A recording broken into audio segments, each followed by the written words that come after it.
Well, hello everyone, and welcome to take 2 of this. My sound settings all got mucked up by an update, and so I was just about to start part 2 of this, and I was like, wait a minute, there's no sound. So, take 2. Oh, nothing to do with the game though, it was all settings on my side. It was mucked up because of a system update. But yes, here we are, Warriors of Chaos, Immortal Empires, kholec. Let's play. I have 2 caveats I want to get out of the way before we jump in and play, just because I feel like it is important information that everyone is informed of and we know about moving forward. Number 1, the first part of that is a huge thank you to Creative Assembly for once again providing me with this early access through their partner programs. And that stuff, the affiliate programs, that's what I'm part of, giving me early access so I can bring stuff to use beforehand, whereas in this case, it doesn't let you see things and put your money down either way, because we're not taking a look at the DLC stuff today. That's part of caveat number 2. Or was that start part caveat? I can't remember now. I might have 3 caveats then. But yeah, huge thanks to CA for letting me have this early access, and please remember, I'm scrolling around it up here, development in progress. This is part of a beta build, it is not the finished product. And as always, with all early access beta stuff and that type of stuff, you're on a product that is 95 to 99% finished. And it's that last 5% that really brings everything together. It's the polish that makes a meh game an amazing game. It is that 5% that really can be the mwah sometimes. And so just keep that in mind. There may be a few things that are a wee bit off. Balance is one thing. There will often be a final balance pass. All that stuff. So yeah, just keep that in mind. Beta build, and huge thanks to Creative Assembly for giving me access to bring this to you. Now, caveat number 2 I wanted to talk about. My embargo is not fully dropped, which is one of the reasons why we're not doing one of the new factions today. We're doing one of the old factions. We're going to be doing kholec Suneater, the big beefy boy, because he's so cute and he needs all those Gucci's. There's a Warriors of Chaos stuff I wanted to show you is new that I'm allowed to show off. So that's one of the reasons we're doing Warriors of Chaos, is because there's new stuff, and so I can get to show it to use, and they get to yeah. But the DLC factions for Warriors of Chaos, I'm not allowed to show at all. I'm not allowed to show anything of that at all. I'm not allowed to show them in battle. I'm not allowed to show them in campaign. I'm not allowed to show their campaign selection screens. So I'm going to have to be careful not to click on it when we get to there. Otherwise I'll have to edit it out or do that section again, or do something anyway. Just make sure you don't see it, because it is part of my embargo. I'm not allowed to show any of that stuff yet. I've got a later embargo drop, so we will be doing one of the campaigns of them. I'm leaning towards the Zinch Champion of Chaos at the moment, because that sounds kind of fun. That's the way I'm leaning. I'm not sold on it, so if anyone has any opinions on what you want to see, let me know, and we'll be showcasing that. I'm also planning to return to stream at some point, and we may stream a different campaign, so if you have any opinions on that, definitely let me know down below. It's probably roughly around the same time as this video comes up. I'm going to be just finishing off the things I want to do to be starting to stream, so just, yes, drop that down below as well if you have any faction you want to see for my grand return to streams. Yes, with all that, all the caveats out of the way, all the information to make sure we're all on the same page out of the way, let's jump in and let's play. Because I've wasted 4 minutes already just to talk that stuff. So yeah, as you can see here, we did start the campaign. I got a couple of turns in, and about 45 minutes into it, just finishing the first part, and all of a sudden, boom! You take a look over at my screen just to check things, and like, oh, none of the sound's working. Oh, brilliant. But it is now. Beta.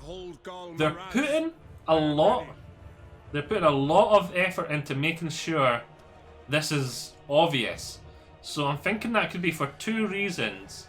One, either this build is not as polished as their normal early access builds that they allow people to play on and to showcase, so they want to make sure it's extra emphasized, or two, they've been getting lots of negative feedback because of those builds and they wanted to make it more obvious to people that this isn't finished products. I remember there was people complaining, I can't remember what one, I think it might have been Warhammer 3, about a few bugs. I've seen a lot of people really complaining about a few bugs. It was either Warhammer 3 or a Warhammer 2 DLC. It was not that long ago, it was in the last year anyway. And there was people complaining about bugs that were then fixed for launch. So yeah, I'm guessing that is why they've put the extra emphasis on just making sure everyone is aware. And so I'm going to nail that home as much as possible. Right, but change races, you can see we have access to them all here, which is glorious. All 3 games combined into one. The glorious grand vision is finally here. Warriors of Chaos. So you can see them here. I'm scrolling over them fast just in case there's any information that is it was just the DLC information saying you need this DLC to play it. So yeah, we will be doing them. I can't remember my embargo drop date, but it will be ASAP. These will be coming up soon. So watch this space. We're going to be doing one of these lords too in a Let's Play. So we've got Archaon. Here it is, our big beefy boy. You can see his starting location here.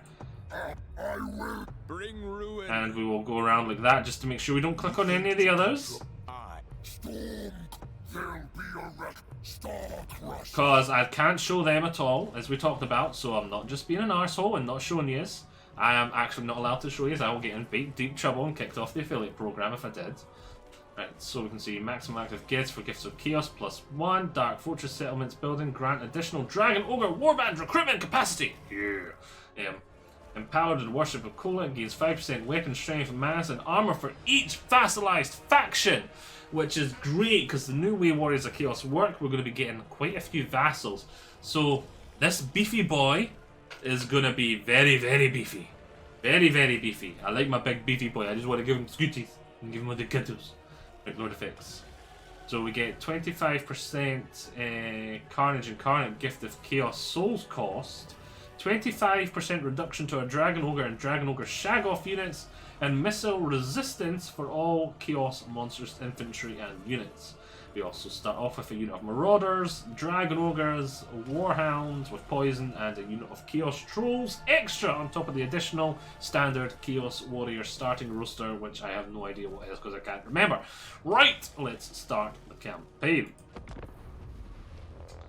I have moved this game back to my SSD. It was off my SSD for a long time, but I made space and moved it back. So the launch screen shouldn't be too long. Whilst we're loading in, I'll have another couple of things I want to talk about. So yeah, some of the stuff that I really, really like is I like the way Chaos Warriors have really been reworked. And they're no longer a horde, and instead they've got the fortresses that they gather. And then when you conquer a fortress, it makes the faction that's linked to that fortress now your vassal. And it sort of works really thematically for what Chaos is. Whereas in the first game, the map wasn't big enough to really have these fortresses. Wouldn't really go far enough north to have much of them at all. I think I had room for like 1 or 2 of them, but not all the big named ones. Most of the big named ones weren't there anyway. All were finished. So I really like that, and it sort of made sense in Warhammer 1 they were horde, but it makes sense now that they're not, and it really suits them thematically. Oh. Boom, not much here. Another just big Immortal Empires beta. They are hammering that home again that this is a beta. It's not the finished product. It is not the polished finished product. So yeah, you can see the first of these fortresses is here, and its linked faction is the Dogan, which is this faction here that owns the other 2 settlements in the area. So if I conquer this fortress, the Dogan will become my vassals, which, as we see, will make kholec a beefier boy, giving him some stat buffs and all that sort of stuff.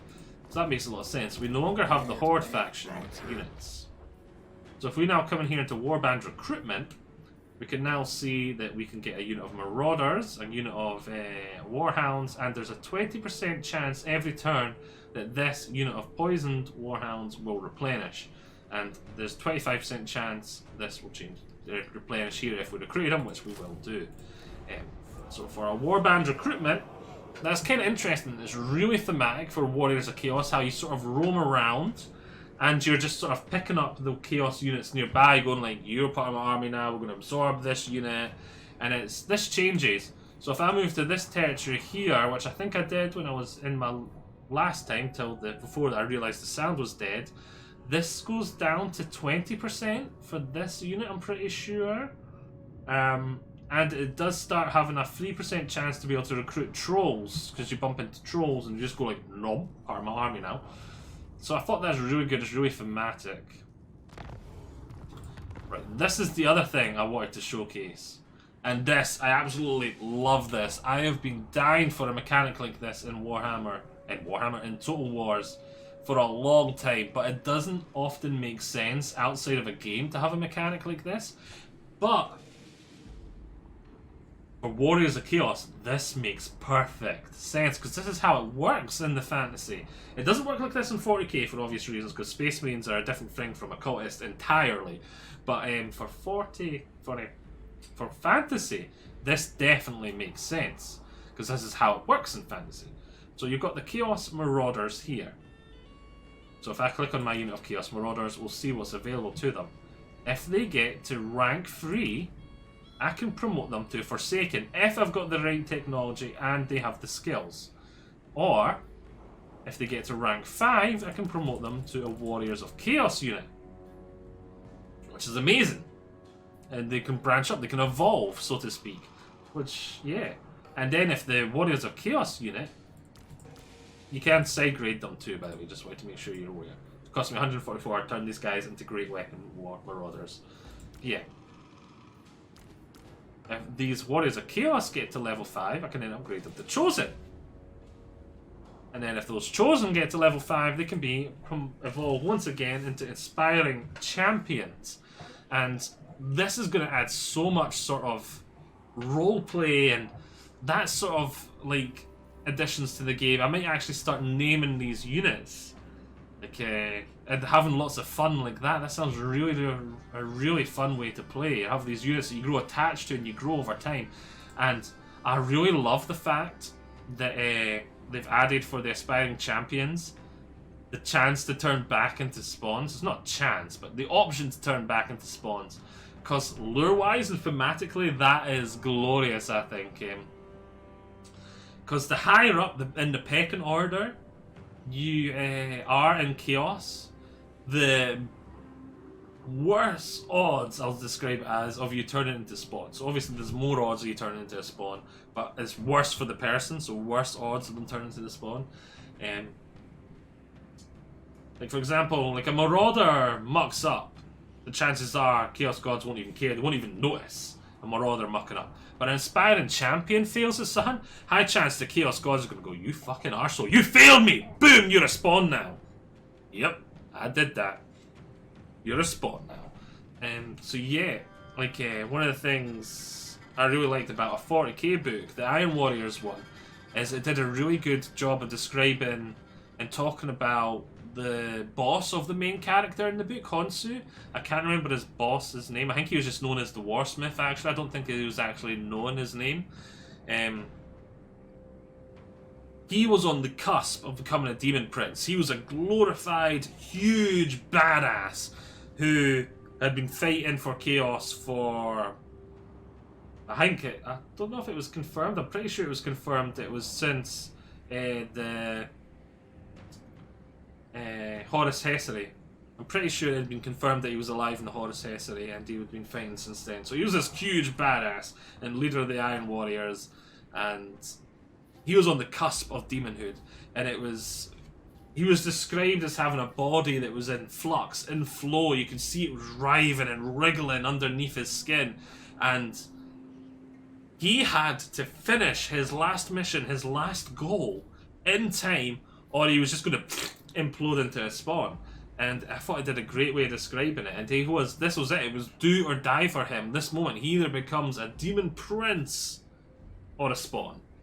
And obviously, I'm not going to spoil what happens. You can go read the book. It was an amazing book.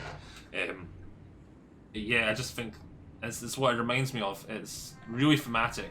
In game though, the only time I see this as being a really niche downgrade. See if you were about to fight someone that had really good armor piercing anti-infantry, you might like go, oh, aspiring champions, I want to get rid of them, turn them into spawn. But really, really niche side grade that I just think is really great to have for thematic reasons. I really doubt this will be used almost ever. Really, really, really, really niche situation I could see this being like used, but yeah. Especially how you've worked so hard to upgrade and get them all the way up to aspiring champions. But yeah, talking about this system a wee bit more, so obviously you can see Chaos Warriors can obviously come Chaos Knights, and Marauder Horsemen can come up here and go into Chariots and all that too. You will notice there is also tabs here. Trolls can become Armored Trolls, Warriors Forsaken can become Spawn. There is also these tabs here, so we'll go to the Corn one here, you can see. Now you'll notice as well, the Warriors are in the same place. That's because if you had a unit of these Chaos Warriors, you don't have to upgrade them undivided. You can then upgrade them to Chaos Warriors of Corn instead. Or the same with the Spawn. If you have a Chaos Spawn, you can upgrade it to a Corn of Spawn, a Spawn of Corn. Yes, so there's obviously all these units here. They've got Skull Crushers, Gorebeast Chariots, Spawn of Nurgle, Forsaken of Nurgle, Chaos Warriors of Nurgle with great weapons, like the Spawn of Slanesh. But you will need Favour with that that god to do it. And then the Zinch here. You got the Warriors, which can turn into Knights of Zinch, which can turn into Doom Knights of Zinch.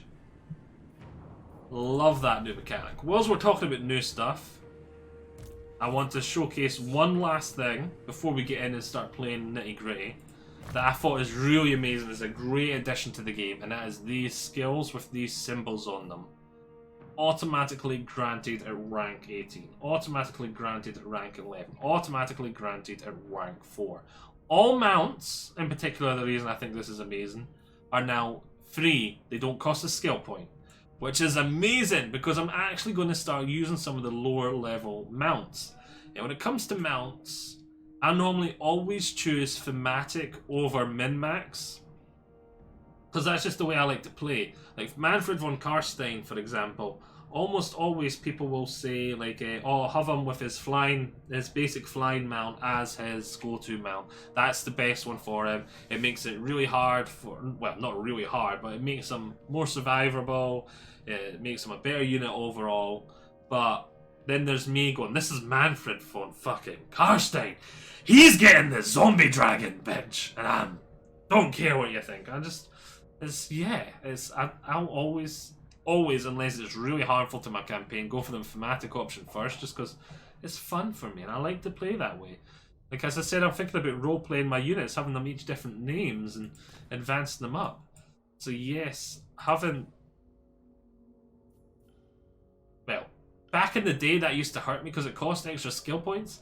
So I would, and even nowadays, I would never go for these lower mounts because I don't want to waste more than one skill point, because I'm always going to go for the big bad mount at the end because it's thematic. I'm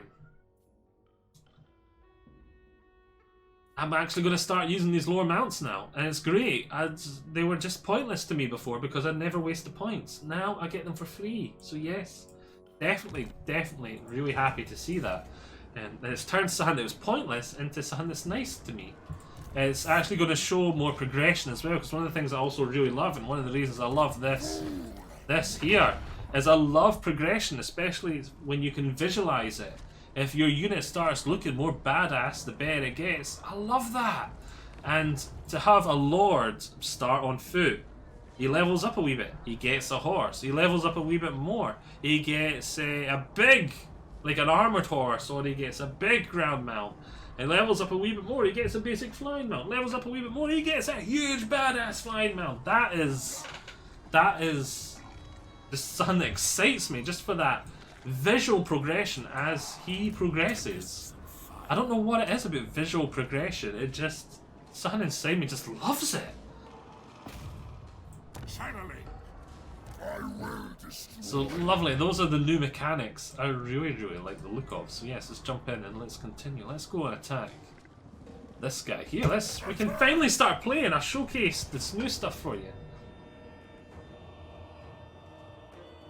Right, this should be a nice little easy battle. Let's fight it on the battlefield just to get that first battle in. We've been talking for too long. Let's get some good gameplay in now. 20 minutes in and we're finally playing, but as I said, with this early access stuff, I feel like it's important and it's a duty almost to showcase this stuff for anyone that's sitting on the fence and anyone, like, it's not as big a deal for this Let's Play because there's no money on the line here unless you don't own Warhammer 1 and 2. I suppose it's really just a time investment thing. You're sitting here on the fence going like, is Immortal Empires going to be any good? Or if you're... Yeah. But normally when there's money on the line, like it's a DLC faction we're looking at. The Dark Gods command me! Make this a front line. Yeah, it's important then, because if it was a DLC, money's on the line, you're sitting on the fence going like, do I want to buy it or not? I feel like it's important to have that showcase so you can see like, yeah, I really like this, or oh, actually I'm not too keen on that, I'm going to save my money. Whereas here, not as big a deal as I said, because there's not money on the line. Like, start deployment, start the battle. Definitely make sure these guys are out on the flanks. Can I see settings? Did I can't see difficulty here. I've just realised I wanted to make sure I had it on very hard difficulty.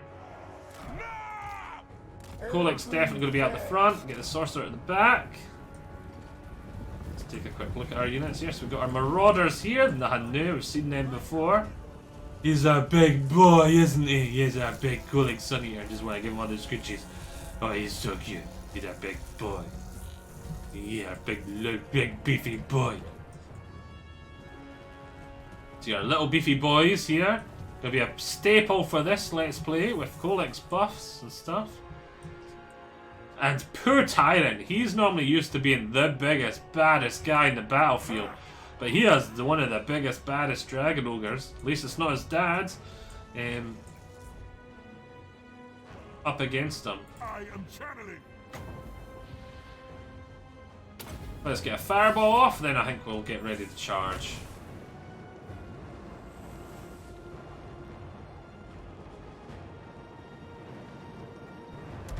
Boom! Oh, hit that one ogre in the face. It's just like, fuck that ogre in particular. Nice aim, sorcerer. Right. Let's engage the enemy in combat.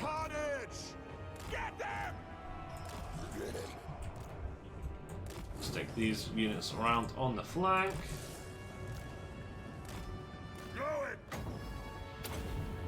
Another fireball! Oh wait, there's a hill in the way. We'll get over the hill. It got over the hill. Good, because I wasn't paying attention. Oh, he missed this time though. Oh, I thought they were ogres. They're not ogres. Ogre charge is going to be devastating.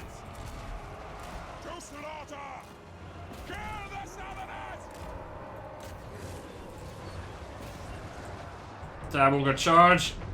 Imbibe their souls.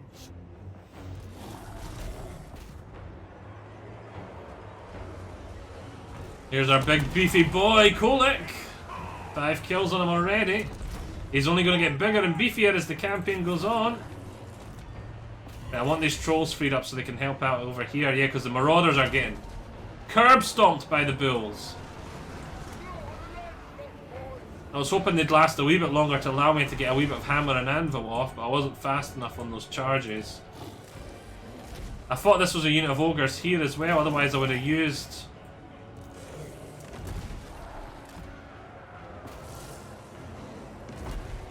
the trolls on the other side to help out. Right, the bulls are falling now that they got the shag-offs in there. Shag-offs and the warhounds from the rear tore them up. And that is all she wrote. Chaos Sorcerer. He got one kill, but it was a big kill. It was a big kill. You gotta give him that. You gotta give him that kill right at the start. That headshot with that fireball.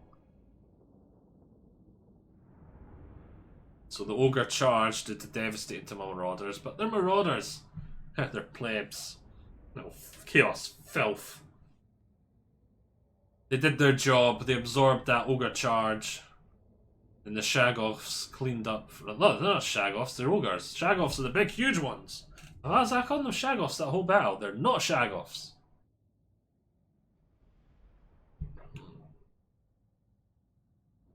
This loading screen seems to be taking a quick second. I was going to say if any longer and I'll cut it out, but that was just short enough. Ah, we've not talked about souls yet. So we could kill the captives to gain unit experience, which will be good for them. We'll start getting them up. Army replenishment, or we could get souls and favor. For now, I think with souls and favor, I want the money. Boom. I think it's going to have to be Route Marcher. Always Route Marcher first for that extra movement.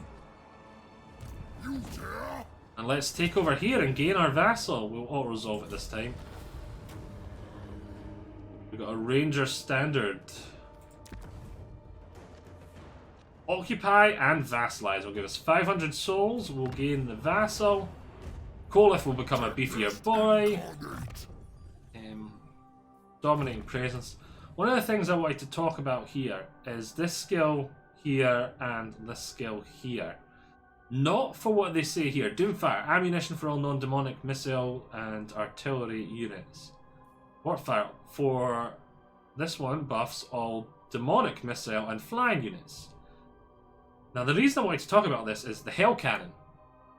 I am 90% sure they are intending that the Hell Cannon falls under this ability here, not this one. So it'll come down, it'll get the missile strength and the ammunition, especially how it's got and artillery units here. So I'm 90% sure. But technically, that's what I'm pretty sure is intended. We'll say, D&D still will say rules as intended. But rules is written. Technically, the Hell Cannon is a demonic unit. It's a demon engine. That is a demon boy even inside that cannon, which is why it still fights in melee combat, even though it's an artillery piece. And it sort of it does this sort of run over type thing. So technically, that would say make it come under this ability here and then get the speed, melee defense, and missile strength. But I'm 90% sure by all what they mean by all non-demonic, I'm pretty sure they're meaning units that come from the Warriors of Chaos roster, which the demon it does. And I'm pretty sure here by demonic they mean units that come from the Demons of Chaos roster. But I'm not 100% sure. And I hope there's some clarification somewhere that I can find out. I'm not going to go into the unit stuff, because I made that mistake last time. I right-clicked and went into the unit stuff, because it can actually recruit gifted units. We've got one here, Hell Cannon. Boom. Last time I clicked on it and we went to view in the thingy, and I made that mistake, but also in there is all the new units for the DLC, and I think I accidentally scrolled over some. So definitely I'm not going to risk doing that again. So we're not doing that for now, but that is something that I do feel could use a wee bit of clarification. Because the Hell Cannon is a demonic unit. It's a demon engine. That is a demon living inside that cannon. Got a promotion for this guy. Let's get him Fireball. Fireball. All the fireballs. Because we're going to want to turn him into a DPS machine. Definitely want to get Burning Head. See what other stuff we can get. Just to hurl fire at the enemy from the air eventually. Good. Oh, one of the things I really like to point out as well, that there is other skills as well, because we're talking about mounts a lot for this, the auto get. But immortality is always automatically granted now, and lots of other skills too, like this one here, the Mage's Influence. So I kind of think that's kind of cool too. So the ones that are just basically stuff to represent your character being more influenced as they become more of a badass, that you automatically get to, which I think is kind of cool. Because it doesn't kind of, those kind of skills, it doesn't make sense really that you don't automatically have them. Like, because you could have like a level 20 character that is really powerful, and then like a level 5 character that's somehow more influential. It's like, what? Dominance. So yeah, we got our first settlement here, we got our first vassal. Kholec's a beefier boy. Let's take a look here. I'm going to want more money, definitely. More money, definitely. Then I'm going to want the growth and replenishment one. I think I'm going to leave that for now because I'm going to want to... Give me lightning. We got our gifted unit here. Recruit regiments are now. We don't have enough money to get that. We'll leave that as is for now then. And here we have an edict.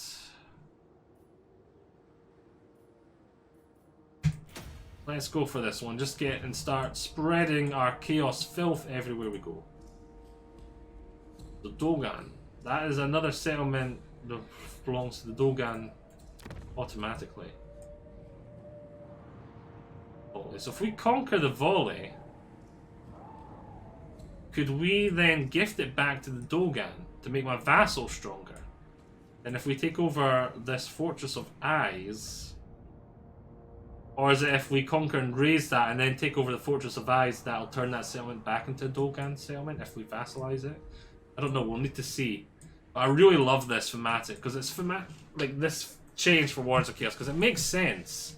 Because the Warriors of Chaos didn't go around micromanaging their empire kind of thing and all that stuff. They took over the big badass fortresses and just went to the surrounding areas. Give us your shit. Give us a tribute. Give us, you know what I mean? That kind of thing. They don't go out there and micromanage. They just turn up and be like, right, where's our tax? Where's our tribute? Right, take it, right, back we go. Do our own stuff. And then they just turn up and go, right, give me 10 units of marauders. I'm going to war. Kind of thing. You know what I mean? They didn't micromanage. They just turned up and went, give. So yeah, it makes sense. We're not building anything there. We're saving monies. I'm pretty sure if I build that, I'd get access to all the marauders I need instead of having to bump into them. So that's kind of cool. Gifts of Chaos. Let's take a look at this. This is another one of the new things. This is what this Souls is all about. So you've got upkeep costing 50 souls a turn and to add to slot. Now I really like this one for early game because it's giving us the experience gain for marauders. So as you're seeing, I'm wanting to get them upgraded to Warriors of Chaos, so we're going to definitely pop this one in. Boom, add to slot. Then next turn we'll be able to add another one because Kholec, we had the ability to have more than one. That's kind of cool. So there we've got some undivided ones here, and then we've got so we've got 4 undivided, 2 Khorne ones, 2 Nurgle ones, 2 Slaanesh ones, and 2 Tzeentch ones. And I really love the animations going around. Like, look at this, the eye of Tzeentch following us around, and it blinks when we click on it. You can see flame just came out the Khorne one there. There's flies on the Nurgle. And the Slaanesh one, I think it only animates when you click on it. It gets shiny. Maybe it gets a wee bit shiny when you not paying attention, maybe. Oh, wait, yeah, it did just go shiny there. Then the Khorne one, you click on it. Flames. And the flies get hyperactive. Oh, you can pop the flies. Catch flies. Squish them. See, this is like little touches like that. Just really nice and cool. You can see now we're getting negative 50 souls a turn, so we're going to need to keep that. We're going to have to go to battle, go to war to get that back. Right, technology, our new technology trees. That is also new for us to look at. So obviously you've got the dedicated gods, each have their own sort of section of the tree. And if memory serves, you have Dragon Ogre stuffs there. We're going to go straight for that because Kholec's got buffs to Dragon Ogres. And we're going to want to buff our buffs. Well, align our buffs would be more, probably. Because if you've got a buff of 10% and another buff of 10%, that sort of, they combine to be more than just 20%. The equivalent of 20%, you get like the equivalent of 22%, because the buffs are buffing each other as well, kind of thing. So if you've got 10% buff to your melee attack and 10% buff to your melee damage, the two of them combine to make you a lot better than just... greater than the sum of their parts is basically what I'm trying to say. I should have just summed it up like that. Greater than the sum of their parts. They combine to do an even better effect overall. If you're just looking at raw ability. Not technically combining to be better, so it doesn't magically turn them into 15%. I'm just saying that when they're together, they complement each other. And so you're getting more... Like with 10% extra melee attack and weapon damage, that 10% extra weapon damage is being used more because you're like hitting more, and that, yeah, combining to, yeah, you know what I'm trying to say. Right, Gifts of Chaos. Let's jump in here, and I really like the look of this Bulwark one as well because it gives us a new ability siege-wise. We don't have we're kholec, so we could go straight into siege battles without sieging out. But also the missile resistance will be really good, and defensive supplies when we're on the defensive will be good. Keep our territory safe. Yeah. So we're gonna... Boom! There we go. So now we've got 2 in there. And we can swap these out anytime. You can see remove gift. So there's all our buffs there. But now we're losing 100 a turn, so we're gonna need to head on out and get that sorted. So let's... move to the border, first of all. Gifted units recruit here. Ah, see, warband recruitment's drastically changed because we now own this territory, so it's a lot easier for us to get units here. But there was only... I'll take a look at it. 27% chance that that replenishes, 20% chance that... 5% chance that that replenishes. Yeah, not the best. There's nothing really there that I want.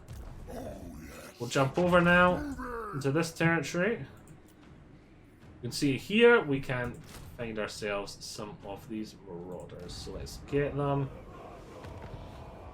Blood for the blood god.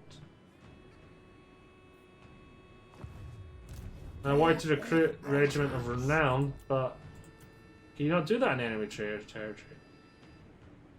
I'm not wanting to do allied recruitment, I'm wanting to do Regiments of Renown. I thought we had access to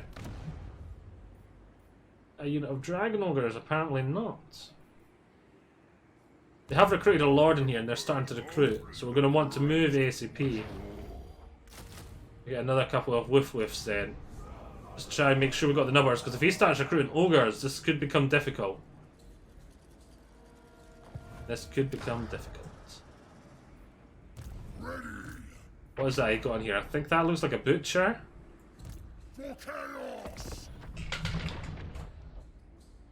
So on one hand that's good because a butcher's nowhere near as good as combat as a tyrant, but on the other hand a butcher has spells.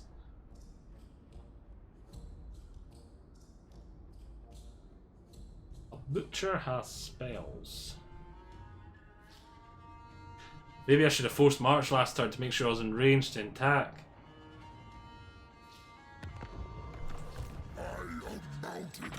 Yeah, we're just outside of range.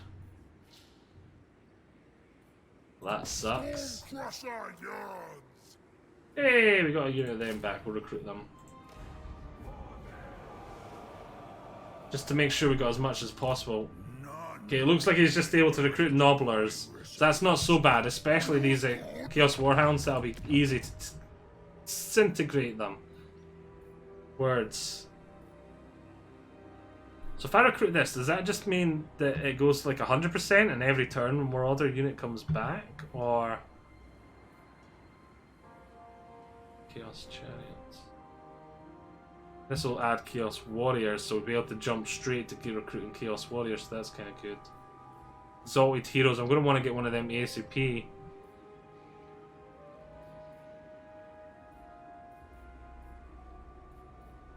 Don't want them ASAP.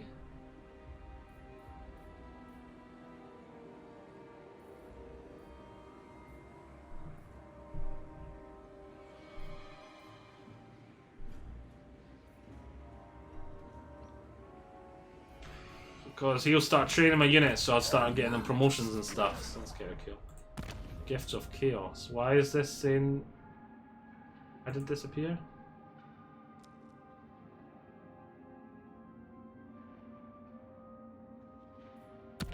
Why is it saying there's new gifts unlocked? Oh, there's new gifts. So like actual ones I can use. Okay, that's good to know.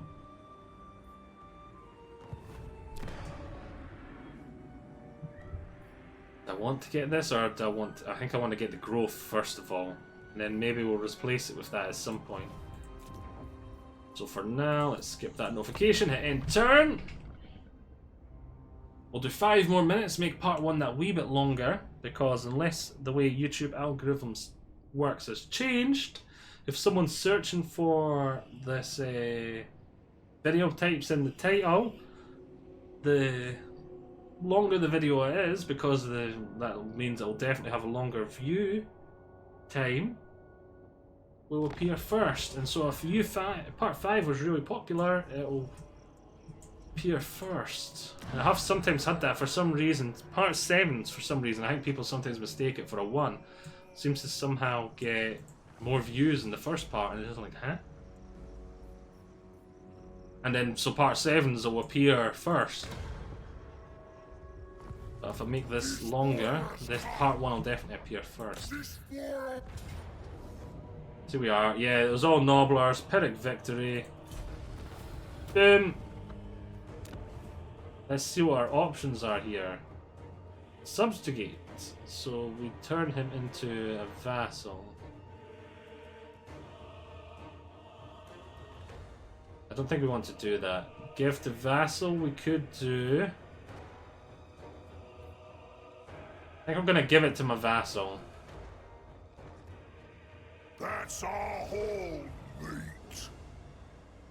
There we go. Got a ranking up for you.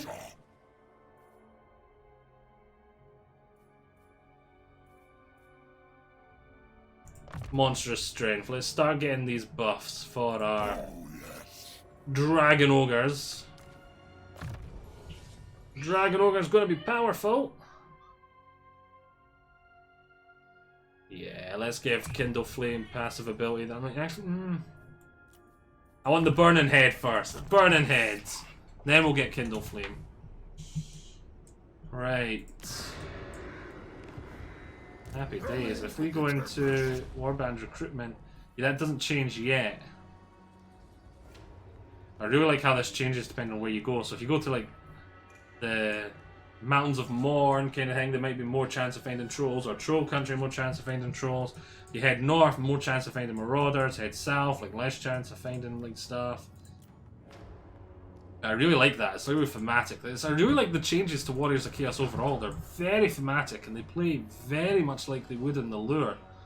And it's a big improvement over them just being a Horde faction. It makes so much more sense, all these changes. This serves the dark powers. Legends now. We can now recruit, so we'll get that in there. So there's that fortress. Imperial Wardens, Gan Cafe. We're definitely going to want to attack that next. Pretty sure we're going to want to attack that next. Public order here is on the down, though it should get better with the Chaos Corruption going up.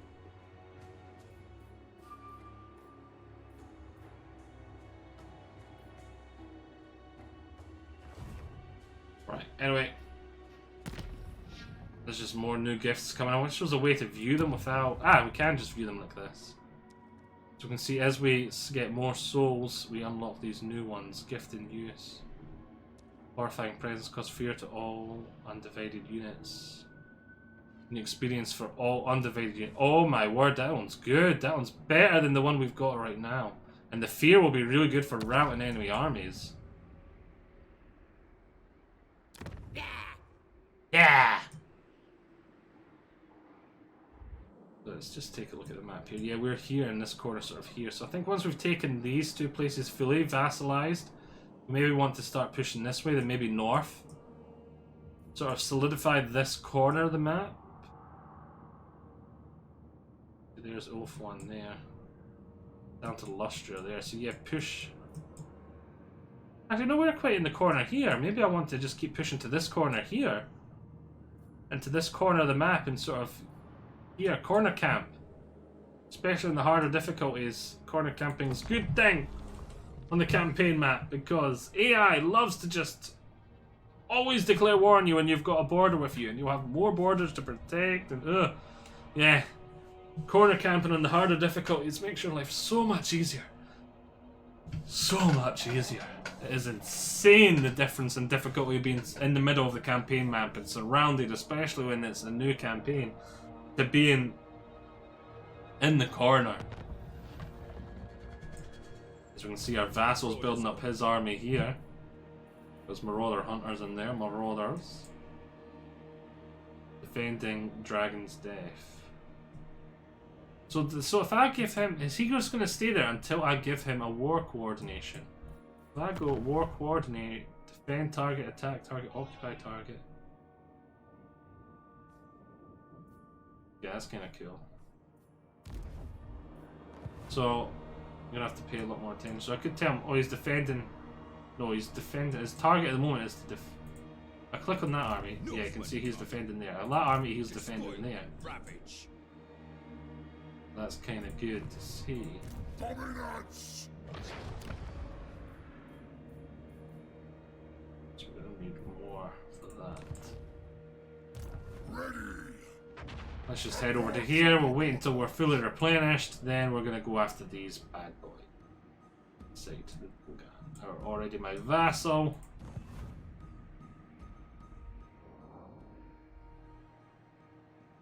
Tribesmen gather.